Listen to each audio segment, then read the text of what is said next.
Hello. Anna and I had been married for 12 years.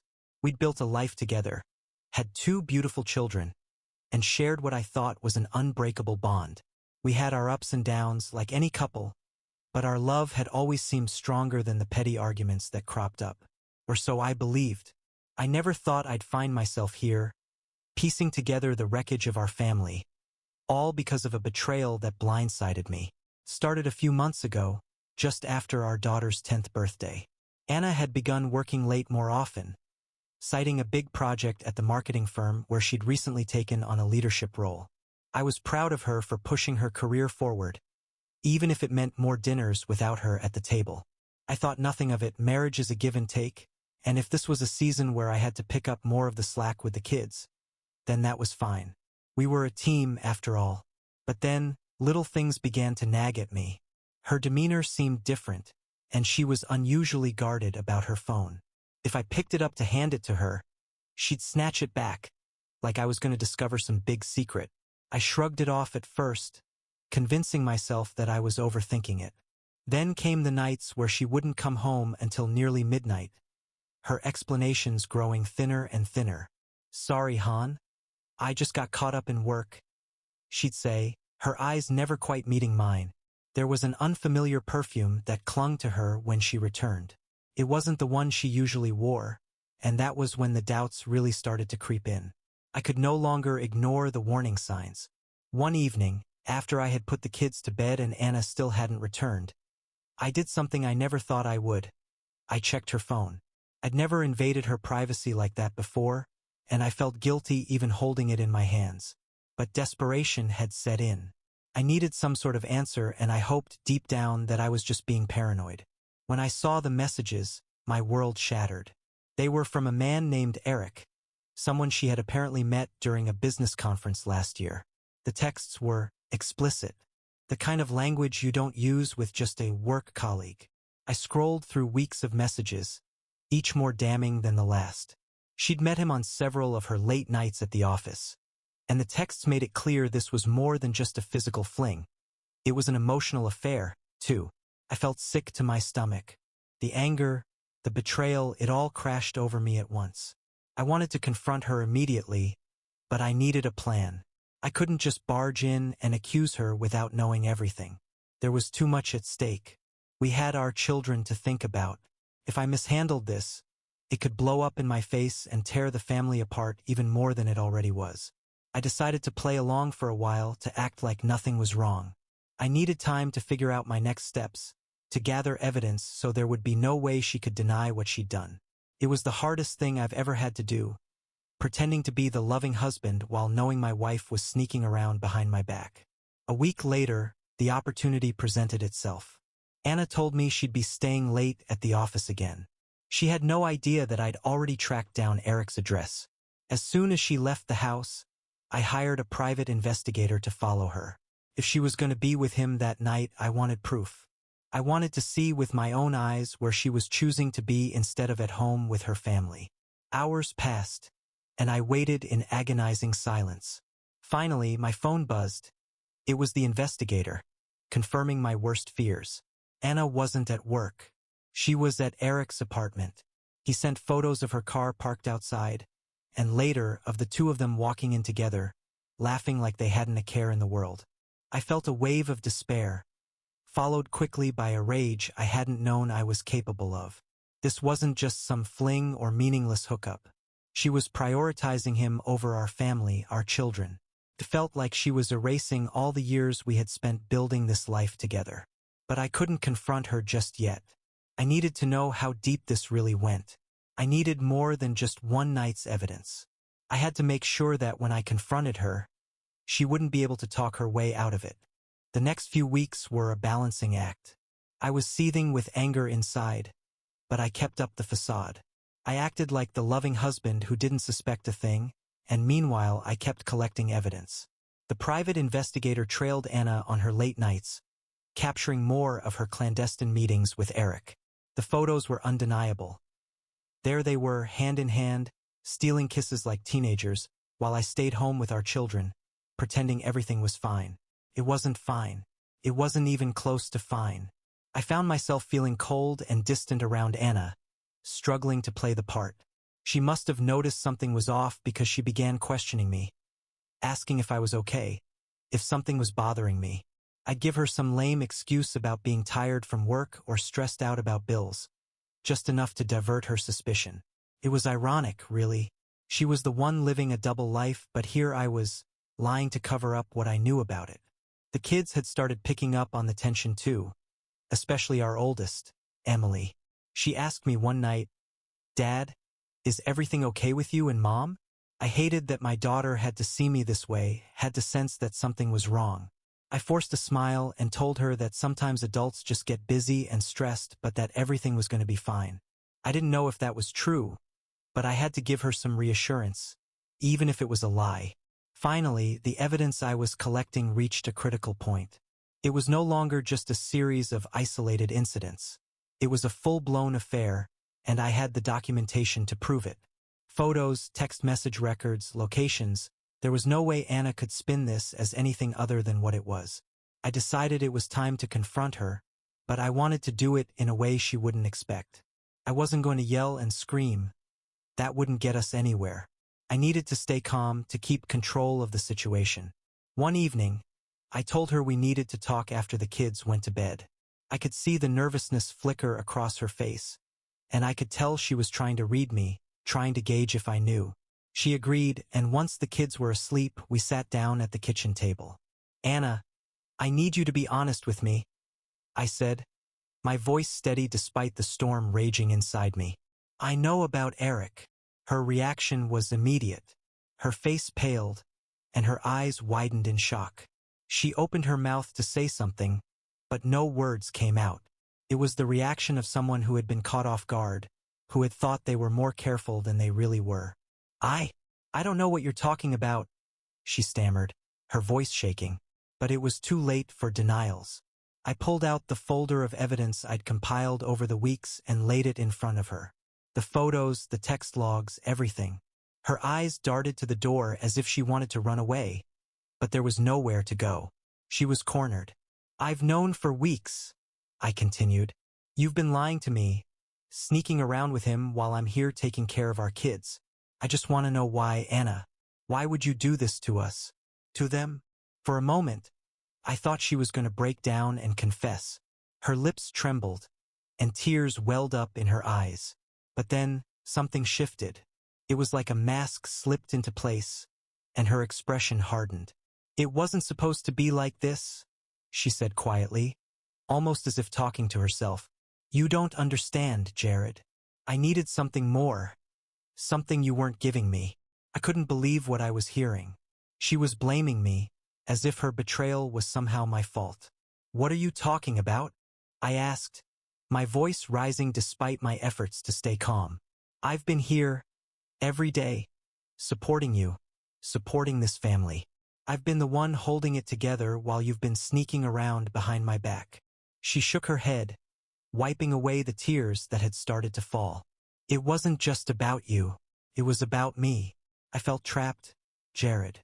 Like I was just a wife, just a mother. I needed to feel alive again, to feel wanted.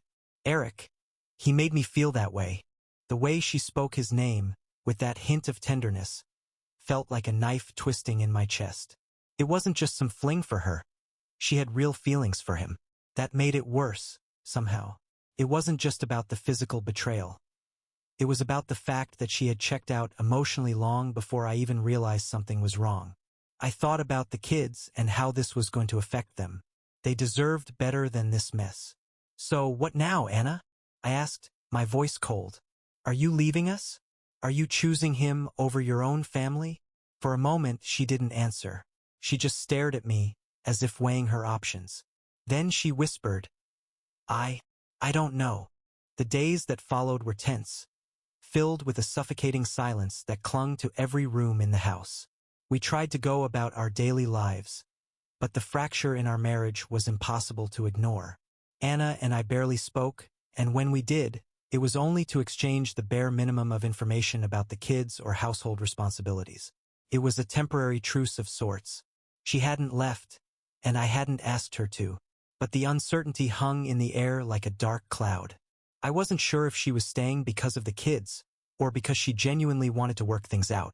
Meanwhile, the private investigator continued gathering information, because there was still one thing that I couldn't shake. Something about the way Anna had spoken that night made me feel like I didn't have the full picture. There was more to this affair than what she had admitted, and I needed to know exactly what I was dealing with. I didn't have to wait long. One afternoon, as I was going through some of the recent photos and reports the investigator had sent over, I found something that stopped me cold. There was a picture of Eric and Anna, not at his apartment or some other discreet location, but at a courthouse. My heart started racing as I scanned through the rest of the documents. It wasn't just a courthouse, they had filed paperwork for something. I couldn't make out exactly what from the distance the photo had been taken, but I had a sickening suspicion. I called the investigator, asking him to get more details. It didn't take long for him to get back to me with the news. Anna and Eric had filed for an expedited marriage license. It was as if the ground beneath me had crumbled into nothing. She wasn't just having an affair. She was planning to leave me and marry him. I confronted her that night.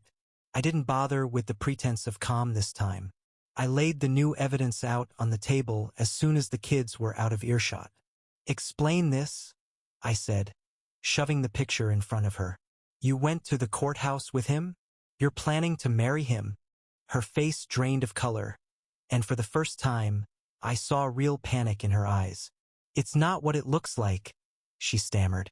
I don't know, it was a mistake, Jared. I didn't go through with it. We just talked about it." "You talked about it?" I repeated, my voice laced with disbelief. "You're telling me you were just casually discussing leaving your husband and remarrying while we're still legally married? Do you hear how insane that sounds?" She sank into the chair and buried her face in her hands. I didn't know what I was doing. I felt lost. And Eric, he was there for me. But when it came down to it, I couldn't go through with it. I told him that I couldn't leave my kids. That's why nothing happened. Her words felt like an excuse, not an explanation. "But you would have," I said bitterly. "You were willing to walk away from your family for him." "I thought I wanted to," she whispered, barely audible. "But when I actually had to make the choice, I couldn't. It wasn't enough." Her regret didn't erase the betrayal, the pain she had inflicted not just on me but on our children. It was then that I realized just how far things had unraveled. There was no way we could go back to what we had before. Even if she had decided to stay, the damage was already done. The marriage I thought we had was gone. Now, we were just two people stuck in a house together, held together by shared history and two kids who didn't deserve any of this. I wasn't sure how to move forward, but I knew one thing. I needed to protect my children. If Anna was capable of planning an entirely new life with someone else, I couldn't trust her to prioritize our kids' well-being. I needed to prepare for the worst-case scenario, so I quietly began consulting a lawyer about custody arrangements. It wasn't what I wanted, but I needed to be ready in case Anna decided to take things to the next level and file for divorce. A few weeks passed, and Anna seemed to be trying to make amends. She spent more time with the kids and avoided any late-night outings. She even suggested counseling, as if a few therapy sessions could fix the mess we were in. I went along with it, but more out of curiosity than genuine hope. I wanted to see if she would actually follow through or if this was just another phase she was going through. Then came the twist I didn't see coming. One evening, as I was looking over some legal documents my lawyer had sent, I noticed something odd about one of the forms. It had Anna's name on it, but there was also a clause regarding guardianship. When I read further, I realized that Anna had already taken preliminary steps to gain full custody of the kids. She was laying the groundwork to leave me and take the children with her, all while pretending to work things out. I was stunned. This wasn't just about the affair anymore. This was a calculated move to take everything from me. My family, my children. I couldn't let that happen. The realization hit me like a ton of bricks. Anna wasn't just remorseful for her affair or trying to repair our marriage. She was making a power play to secure full custody of our children. She had likely been planning this for months, even before I found out about Eric. The thought that she had been quietly strategizing behind my back while pretending to reconcile made my blood boil. I couldn't believe how manipulative and cold she had become. I knew I had to act quickly. I wasn't going to let her blindside me again, especially not when it came to my kids. I immediately contacted my lawyer, explaining what I had found. We needed to prepare a strategy not just to protect my parental rights, but to expose Anna's deception for what it was. There was no way I was going to let her paint me as the bad guy while she played the victim.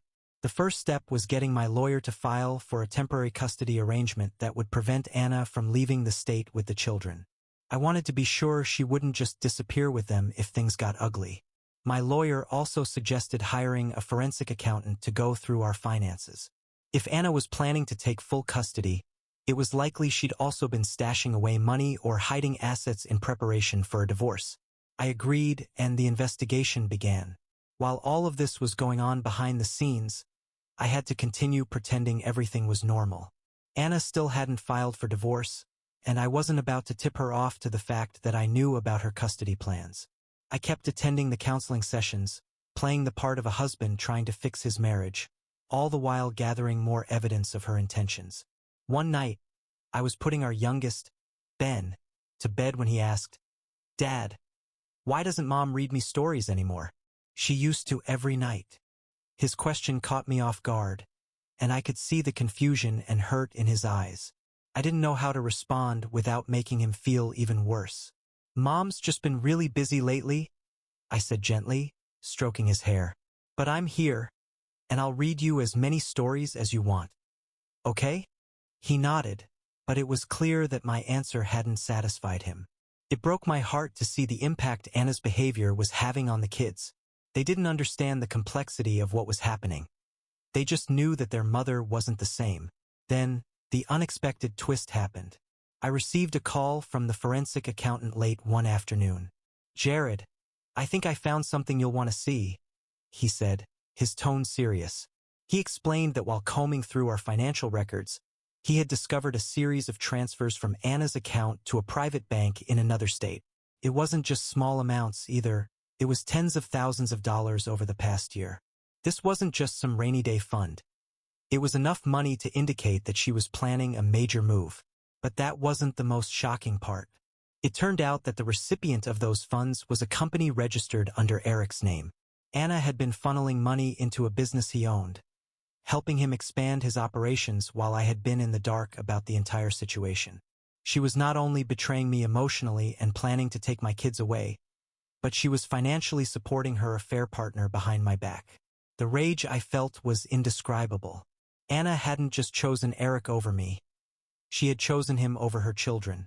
She was investing in his future while planning to destroy ours. I couldn't hold back any longer. It was time for a confrontation. That night, I asked Anna to talk once again after the kids were asleep. She hesitated, probably sensing the intensity in my voice, but she agreed. We sat down in the living room and I laid everything out. The financial records, the bank transfers, the evidence of her collusion with Eric. "What is this, Anna?" I demanded, my voice trembling with fury. "You've been funneling our money into Eric's business? Were you planning on using our savings to build a life with him while you leave me high and dry?" She looked genuinely startled, as if she hadn't expected me to uncover her scheme. Her lips parted, but no words came out. Then, slowly, her expression shifted from shock to something colder, more resolute. "Jared, you don't understand," she said, her voice low and calm. "This was never about taking the kids away from you. It was about giving them a better life. A life that you can't provide." I stared at her in disbelief. "A better life?" I repeated, my voice rising. "With Eric? You think uprooting our kids, tearing apart their family, and dragging them into some fantasy with your affair partner is what's best for them? He has more resources than you could ever give them," she replied sharply, her eyes meeting mine with a defiant glare. "This isn't just about love, Jared. It's about their future. I was trying to ensure they'd be taken care of, no matter what happens." It was like a slap in the face. She was trying to justify her betrayal as some sort of selfless act for our children's sake, as if her affair had been a noble sacrifice to guarantee their future. But I saw through her reasoning. It was a thin veil to cover her own selfish desires. She didn't just want a life with Eric. She wanted to erase me from the picture entirely. I clenched my fists to keep from yelling. "You don't get to decide that," I said, my voice trembling with controlled rage. "You don't get to decide that another man is better for our children. I've been here every day for them, while you were off playing house with him. If you think I'm just going to let you walk away with them, you're out of your mind." The room fell silent as we glared at each other, the air thick with tension. Anna's expression softened, and for a moment, I saw a flicker of doubt in her eyes. It seemed like she hadn't anticipated that I would fight back this hard. The days that followed were filled with legal maneuvering. My lawyer worked tirelessly to gather more evidence of Anna's deceit and prepare for the custody battle that was now inevitable. I filed for joint custody and made it clear in the paperwork that I would contest any attempt by Anna to gain full custody. The evidence of her affair, financial misdeeds, and secretive behavior would all be brought to light. I knew the court process wouldn't be easy. In custody disputes, the courts often favor keeping stability for the children, and Anna had already been laying the groundwork to paint me as an inattentive father who was too busy with work to notice what was happening in our marriage.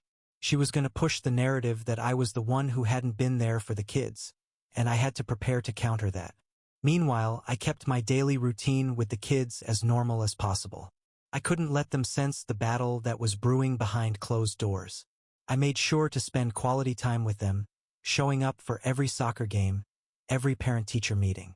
The moments with them kept me grounded, reminding me of what I was fighting for. Then came the day of the first court hearing. We sat on opposite sides of the room, each with our respective legal teams. The tension was palpable, and I could barely look at Anna without feeling a wave of anger and betrayal wash over me. The judge began by addressing the issues at hand, the custody arrangement and the evidence we both intended to present. Anna's lawyer was the first to speak. He laid out their case, highlighting how Anna had been the primary caregiver while I was often working long hours. He emphasized that Anna was committed to providing a stable environment for the children, even if it meant moving away from the area. I could see the judge taking notes, but I wasn't too concerned at this point. I knew our side had much more damning evidence. When it was my lawyer's turn, he didn't hold back. He brought up the affair, the secret financial transfers, and even produced documents that showed Anna's intent to relocate out of state without my consent. It was enough to give the judge pause. Anna's lawyer objected, of course, arguing that personal matters shouldn't influence custody decisions unless they directly affected the children's well-being. But I could see the tides starting to turn. Anna's face was a mask of controlled composure, but I could tell she was rattled. She hadn't expected me to go to these lengths. Her attorney asked for a short recess, and the judge granted it. During the break, Anna approached me in the hallway. "Jared, we don't have to do this," she said quietly. "We could settle this ourselves without dragging the kids through a messy court battle." I stared at her in disbelief. "You're only saying that because you're losing," I replied. "You thought you could manipulate the system and take everything from me without a fight. Well, now you're seeing that I won't let that happen." She sighed and ran a hand through her hair. I don't want the kids to be hurt any more than they already have been. We could come to an agreement." "There's no agreement if it means taking them away from me," I said firmly. "You're the one who started this mess, and now you want to pretend to care about keeping the peace?" Her expression hardened, and she stepped back. "Fine, if that's how you want it." She turned and walked away without another word. The hearing resumed, and the judge ruled that we would share temporary joint custody until the final decision could be made. He ordered a custody evaluation, which would include interviews with the kids and home visits. It was a victory, albeit a small one. I knew the real battle was still ahead. Over the next few weeks, the custody evaluator met with our children, Anna, and me. I could see the stress it was putting on the kids, especially when they would come back from their visits with Anna looking confused or sad. I tried to reassure them as best as I could without bad-mouthing their mother. I didn't want to use them as pawns in this war, even if it felt like Anna had no such reservations. Then came an unexpected turn that changed everything. The custody evaluator called me one afternoon to schedule a follow-up interview. "Jared, I've reviewed the initial reports and would like to discuss some things with you directly," she said. There was something in her tone that hinted at more than just routine questions.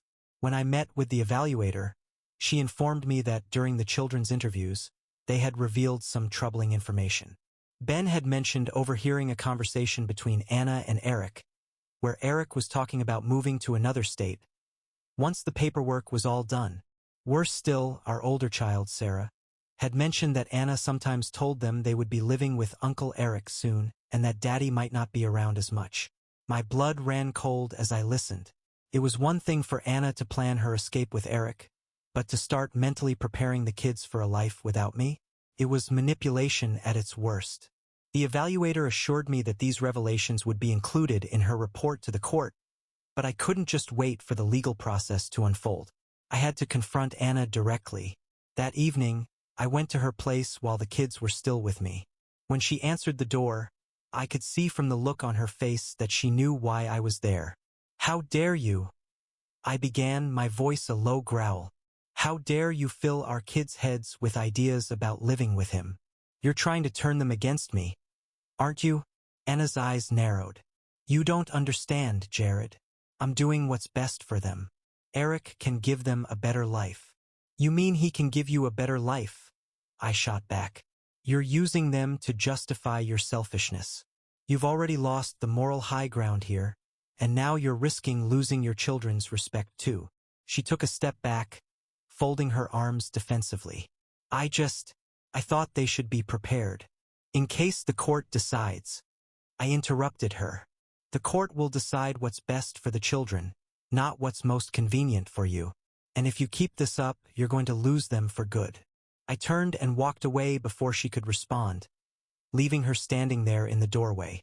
The custody battle had reached a new level, and it was clear that Anna was willing to do whatever it took to get what she wanted, even if it meant sacrificing the very bond she claimed to be protecting. The revelations from the custody evaluator changed the trajectory of the case. With evidence that Anna was trying to alienate the children from me, the court now had serious concerns about her fitness as a custodial parent.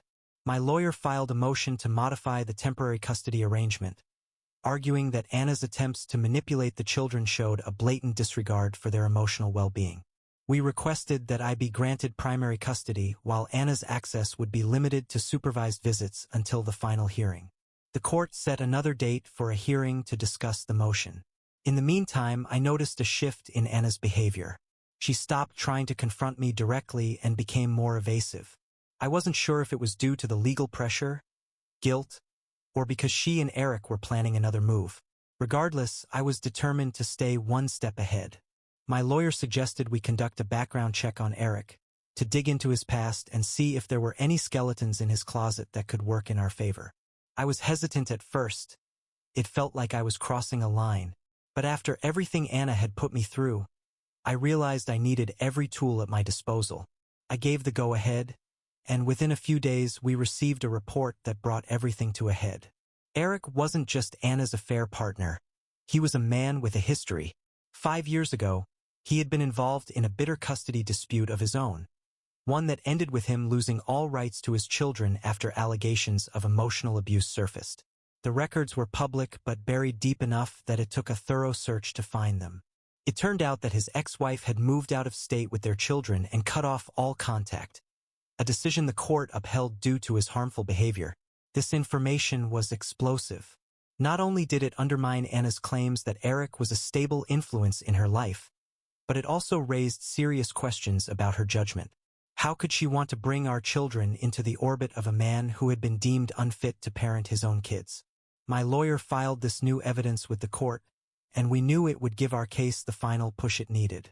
On the day of the hearing, the tension was at an all-time high. Anna looked pale and nervous as we filed into the courtroom. Her lawyer seemed flustered, likely having just learned about the new information regarding Eric. As the hearing began, my lawyer presented the evidence of Eric's history and highlighted Anna's recent attempts to alienate the children. He argued that not only had Anna demonstrated poor judgment by associating with someone like Eric, but her behavior also showed a willingness to manipulate the truth and put our children at risk. When Anna's lawyer tried to object, the judge silenced him. "Ms. Adams," he said, addressing Anna directly, I'm deeply concerned about the choices you've made and how they may have impacted your children. At this point, I'm inclined to grant Mr. Gray's motion for primary custody, pending further investigation into Mr. Jennings' background and your involvement with him." Anna's face crumbled, and for a moment, I almost felt sorry for her. Almost. The judge continued, "You will still have visitation rights, but they will be supervised for the time being. I recommend you seek counseling to address any issues related to this case." As I walked out of the courtroom, I felt a mix of relief and sadness. I hadn't wanted to tear Anna down, but she had forced my hand by trying to take the children away. Now, at least, I had the chance to rebuild my life with them without the constant fear that they would be taken from me. The weeks that followed were a whirlwind of adjustment. The kids came to live with me full-time, and I tried to make their transition as smooth as possible. We found a new normal, though the effects of everything that had happened lingered. I noticed that Sarah, our oldest, seemed quieter and more withdrawn. Ben, on the other hand, clung to me in a way he never had before, as if he was afraid I might leave too. I reached out to a child psychologist to help the kids process everything they had been through. I didn't want to pretend that things were fine when they clearly weren't. They needed space to talk about their feelings and come to terms with how their world had changed. As for Anna, the court ordered her to attend co-parenting counseling if she wanted to expand her visitation rights. I didn't know if she would follow through or if she was too focused on rebuilding her life with Eric. Part of me worried that she would continue to scheme, finding new ways to try and disrupt the arrangement. But for now, I had won a crucial battle, and I intended to make the most of the time I had with the kids. Then came another unexpected twist that left me stunned. One evening, while I was putting the kids to bed, I received a call from Anna's brother, Mark. He and I hadn't spoken much over the past few years, but he was always a decent guy. I picked up the phone, curious as to why he would be reaching out. "Jared, I know we haven't been in touch, but I need to talk to you about Anna," he said, sounding serious. "There's something you need to know. Eric isn't just bad news. He's dangerous. Anna told me some things recently, and I'm really worried about her and the kids." My grip tightened on the phone as I listened. Mark explained that Anna had confided in him about Eric's possessiveness and increasingly erratic behavior. Apparently, after the court ruling, Eric had become furious, blaming Anna for everything going wrong. He had started pressuring her to get the kids to move in with them by any means necessary. Mark even mentioned some vague threats that Eric had made towards me, claiming he would take matters into his own hands if things didn't go their way. The hair on the back of my neck stood up. I had thought that winning the custody battle would be the end of this nightmare, but it seemed like there was another storm brewing. I thanked Mark for the warning and assured him that I'd take appropriate steps to protect the kids. But deep down, I knew this wasn't over. After Mark's alarming phone call, I knew I had to take action. I contacted my lawyer immediately to inform him of the potential threat. He advised me to document everything Mark had said and to file for a restraining order against Eric as a precaution. I agreed it wasn't a risk I was willing to take when it came to the safety of my children. I filed the paperwork, providing a detailed account of the information from Mark, along with Eric's documented history from the custody dispute with his ex-wife. The judge granted a temporary restraining order, which prohibited Eric from coming near me, the children, or our residence. It was a relief, but I remained on edge, knowing that a piece of paper wouldn't stop a determined man. Days later, things took another unexpected turn. Anna showed up at my house, unannounced. It was the first time I had seen her in person since the court hearing, and she looked nothing like the confident woman who had tried to take our kids away. Her hair was disheveled, and her eyes were puffy and red, as if she hadn't slept in days. She asked to speak to me alone, and despite my initial hesitation, I agreed. I couldn't ignore the fact that she seemed genuinely scared. Once inside, Anna broke down. "Jared, you were right," she confessed through sobs. "Eric isn't who I thought he was. He's been controlling, and after the court decision, he turned violent. I need help." I stared at her, struggling to reconcile the woman standing before me with the one who had tried to take everything from me just weeks ago. It felt like the ultimate irony, her turning to me for protection. part of me wanted to tell her that she had made her bed and now she had to lie in it. But another part, the father in me, knew that I couldn't ignore her plea. If what she was saying was true, then it wasn't just about us anymore. It was about ensuring the safety of the children. I took a deep breath and spoke calmly. Anna, if what you're saying is true, then you need to go to the police. I've already filed a restraining order against Eric, but if he's violent, you need to make an official report. She nodded shakily. I will. I needed to see you first to apologize. I'm so sorry for everything I've done, Jared. I was so blinded by my own anger and resentment that I didn't see how much damage I was causing. Her apology felt long overdue, but hearing it brought a strange sense of closure. It didn't change the past, but it at least gave me a glimmer of hope that she was finally coming to terms with the consequences of her actions. I offered her a place to stay for the night, only in the guest room, of course, and promised to help her get in touch with the authorities the next day. The following morning, Anna filed a police report against Eric, detailing his recent behavior and threats. The police took her statement seriously, especially given the existing restraining order and his history of abusive conduct. They issued a warrant for his arrest. For a few days, life seemed to return to an uneasy calm.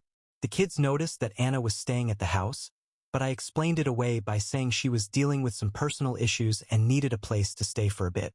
I didn't want to alarm them, nor did I want to get their hopes up about any kind of reconciliation between Anna and me. We were far from that. Then, one evening, everything came to a head. The kids were asleep, and Anna and I were sitting in the living room discussing the next steps for her to rebuild her life. Suddenly, there was a loud banging on the door, followed by a voice shouting from outside. It was Eric. I know you're in there, Anna. You think you can hide from me? His voice was full of rage, echoing through the night. My heart raced as I told Anna to call the police while I went to the front window to get a look at him. He was pacing in the driveway, his face twisted in fury. I shouted back through the door, Eric, you need to leave now. The police are on their way, and you're violating the restraining order. Shut up, Jared, he roared. You think you've won, don't you? You think you can take her and the kids away from me? I'll make you pay for this. The sound of sirens in the distance grew louder, and moments later, 2 police cars pulled up. Officers quickly restrained Eric and led him away in handcuffs. Even as they took him into custody, he continued to yell obscenities and threats. But as they drove him away, I felt an overwhelming sense of relief. The immediate danger was over.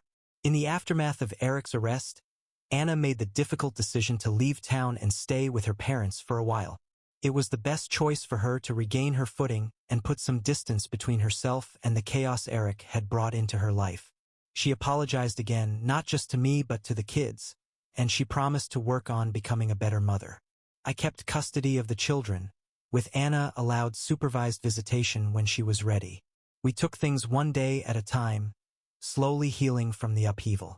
Counseling helped, as did the stability of a routine, and eventually, the shadows of the past began to fade. As for me, I found a renewed sense of purpose. The battle for custody and the threats to my family had reshaped my priorities, but it had also shown me the strength I had within myself to protect my kids no matter what. I had faced one of the darkest chapters of my life and come out the other side, not unscathed, but stronger for it. Months later, the final custody agreement was solidified, granting me primary custody with Anna retaining supervised visitation rights. She had a long road ahead to rebuild her relationship with the kids, but at least now, she seemed genuinely committed to making amends. The experience had changed her, just as it had changed me. I wouldn't call what happened a happy ending. It was a resolution, a chance to move forward and put the betrayal and the turmoil behind us. The kids would always come first, and I would continue to fight for them no matter the cost. And so life went on, not as it had been, but as it could be. A new beginning forged from the ashes of the past. Bye-bye.